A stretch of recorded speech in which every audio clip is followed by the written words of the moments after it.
1928 and things have radically improved in the last 12 years. That said, I'm about to eat a spinach with glacé cherry. So who's really winning?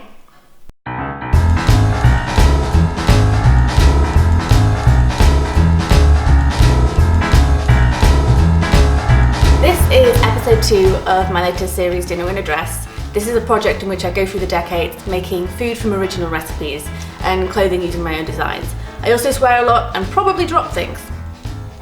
Today I'm cooking using this. This is The Gentle Art of Cookery by Hilda Lale. It's actually down as Mrs. C.F. Lale because in the 20s women weren't people, so you had to use your husband's name, but her name was Hilda. And her assistant Olga Harley. If you're expecting me to romanticize history and not be super bitter about it, sorry. So in my last video I did a meal from 1916. It was not the best thing I've ever eaten. If the choice is between this and nothing, why wouldn't you make nothing? But I did eat most of it. I threw away the cabbage.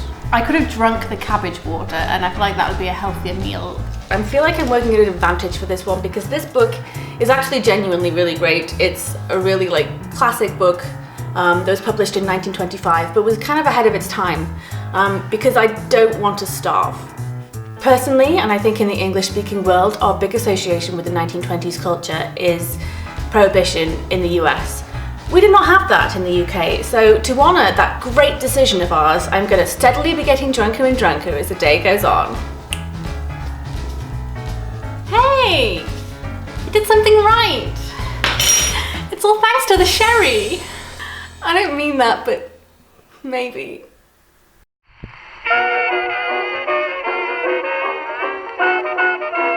Mix in a basin a quarter of a pound of butter with 2 ounces of caster sugar.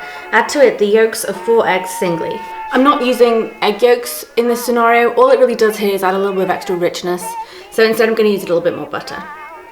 And I'm also not using butter. Could have explained this better.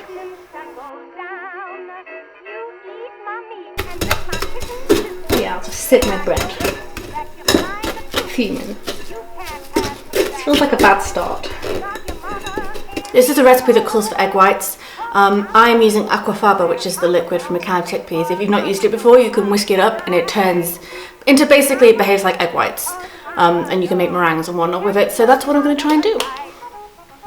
Even if this is a disaster, I can eat all these chickpeas at the end of it. Well, we're doing well. And then we reach this point. Pour into a wetted mould and steam in a bain-marie for several hours. I have follow-up questions. What size mould? How many hours? What the fuck is a wetted mould?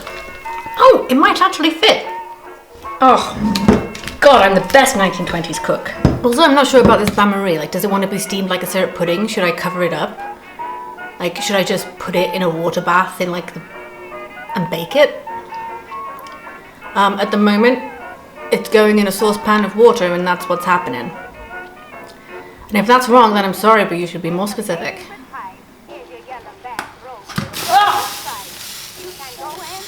The theme today is 1920s party food, so if you're wondering why I'm doing 2 puddings, then I'm sorry about the kind of parties you've been to in the past.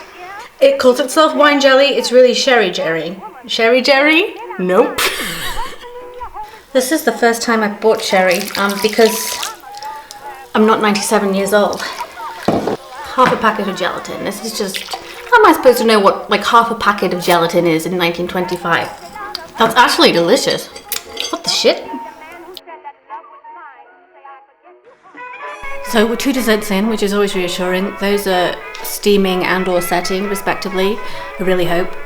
I thought I'd start on my main centerpiece, which is an asparagus mould. This is feeling like quite a civilized day's cooking so far. I'm just making a normal sauce, like a real human person with a recipe. The problem I'm having is that there's 4 different dishes in this meal and they each have to set. And I'm just really worried that nothing's gonna set. If nothing sets, it's an all soup meal.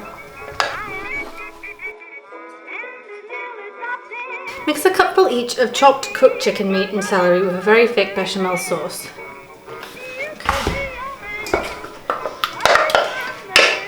Doesn't say how much, obviously. Heaven forbid. Mmm, tasty glue. Seasoned with onion juice and salt. What in the fifth round of fuck is onion juice?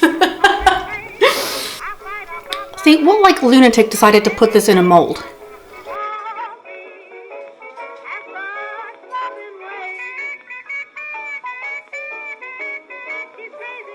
I'm having a minor breakdown. I've just taken off the bread cream, and it doesn't look like food, and also has like a thin layer of what I want to call mucus.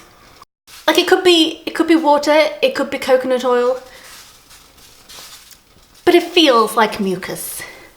I kind of want to drink it. Is that weird? Should I bake it? Like I tried that dumb way, maybe I should just bake it.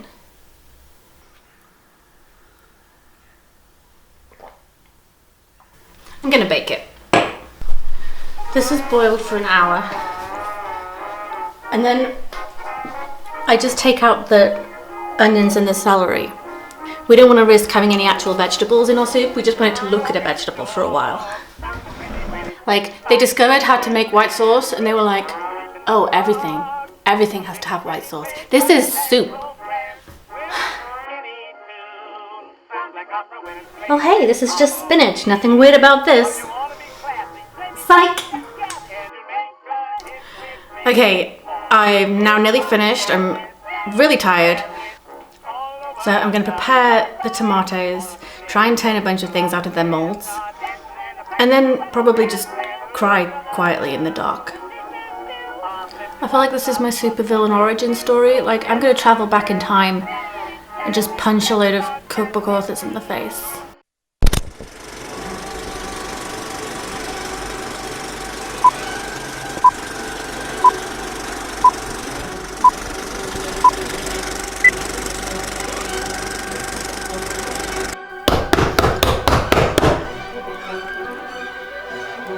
Oh!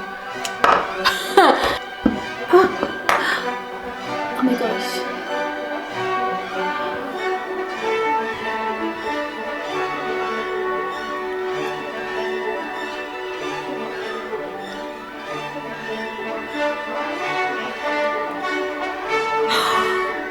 Yes!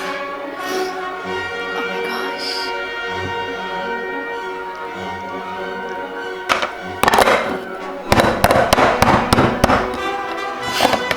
Oh, no.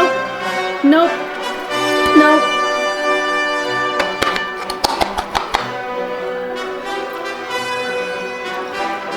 What if...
It does feel like I'm drinking a very unhealthy cocktail.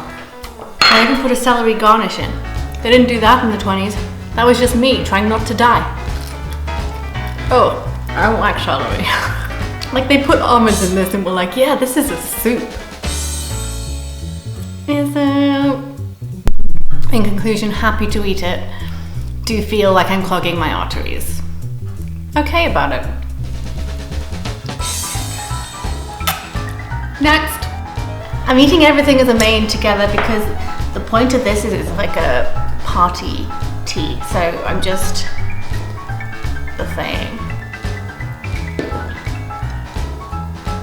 Glace cherry. I'll put it back on the spinach.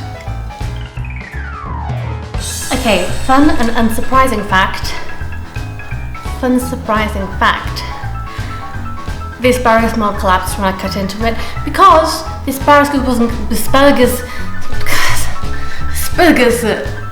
asparagus chunks in the middle were too big, so there was no cutting through them. We had a sacrifice for the team. I'm on my 4th glass of Prosecco, so I feel fine about it. I'm gonna try my asparagus mold. I wish I didn't call it asparagus mold because that just makes me think it's moldy. That asparagus is practically a liquid, so I don't know why I couldn't cut it. I'm not used to the texture of something being basically jellied, like a savoury food. This white sauce based meal is really great, but if I didn't like white sauce,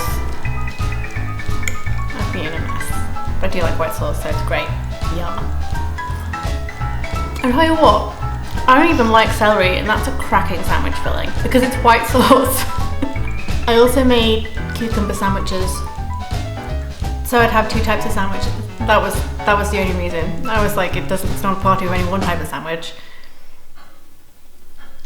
What if someone's a vegetarian? Like, yeah, I made everything vegan, but what if someone's like a vegetarian who's really aggressive? Spinach is spinach. I suppose I have to eat it with the glacé cherry, don't I? This is fucking weird. Like, for the most part, I would say this book is really ahead of its time, but every once in a while, like, what's the thing with glacé cherries? Why did they love glacé cherries in the 20s? I'm gonna have to look this up and see if it was a sign of like wealth or joy. And I don't want to. I don't want to know that.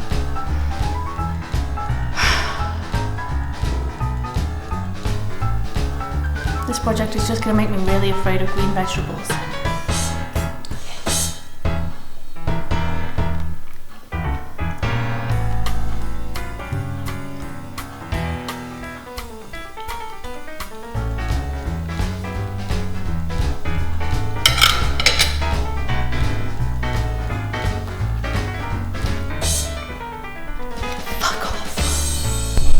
I take back every nice thing I said about this cookbook. I hate it, and I want to die. I've been faffing around for so long that this is now cold, so I'm probably not giving it its best shot.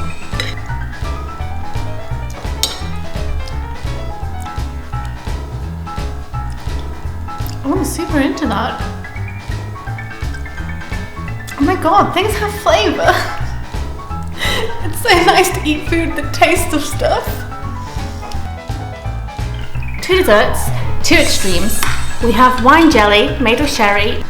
Incredibly beautiful. Now that I've cut it, kind of looks like soap. Brown bread cream. For this, the mixture was delicious. However, then I cannot emphasize enough how much I fucked it up. The mixture was also delicious, but now I feel like if I dropped it, it would bounce. I feel, again, just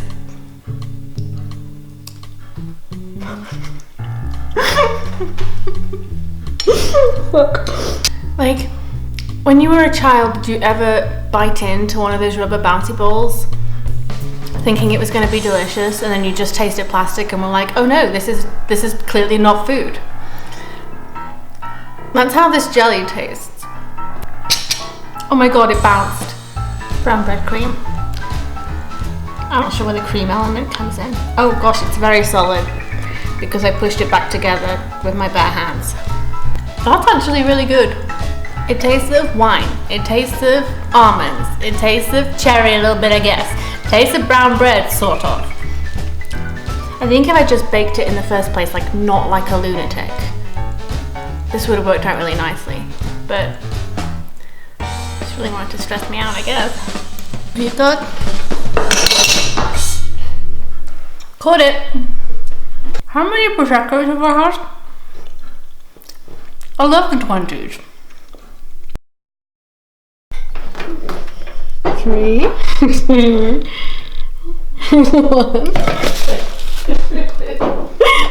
1.